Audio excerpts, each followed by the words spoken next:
German soldiers were locked up in a dungeon at -40 degrees.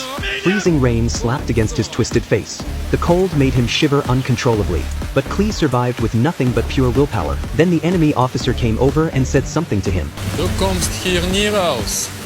Du wirst hier dein Grab finden. And everything he said was true.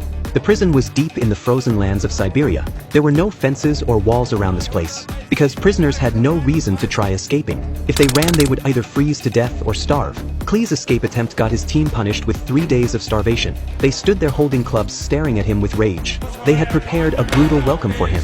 Klee held his head tight with both hands. Then he charged straight into the angry crowd. Hunger made them furious. They raised their sticks and beat him down. Klee barely made it a few steps before collapsing to the ground, but no one seemed ready to stop.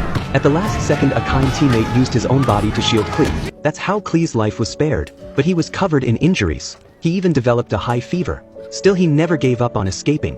He begged the doctor to save his life, because his pregnant wife was waiting for him at home. The doctor was touched by his determination and strength. The German doctor had also been planning his own escape.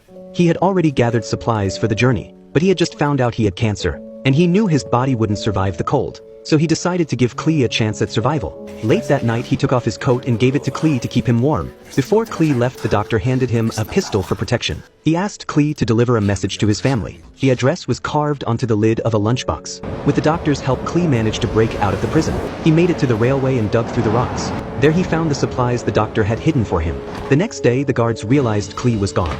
Just as they were about to punish the doctor, they found out he had taken his own life. Klee followed the doctor's advice and headed north in the opposite direction. That way he could avoid being tracked by the sled dogs. As expected, the enemy searched west for 5 days and found nothing. They assumed Klee had frozen to death, because no one had ever escaped that icy wasteland. But the commander believed Klee was still alive. He ordered the soldiers to expand their search. Klee had been on the run for over 3 months, and he still hadn't made it out of the Arctic Circle. Now his food supply was completely gone.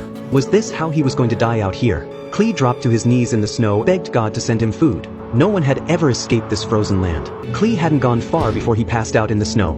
That's when he faintly heard something nearby. He struggled to get back up, and he spotted a seal not far away.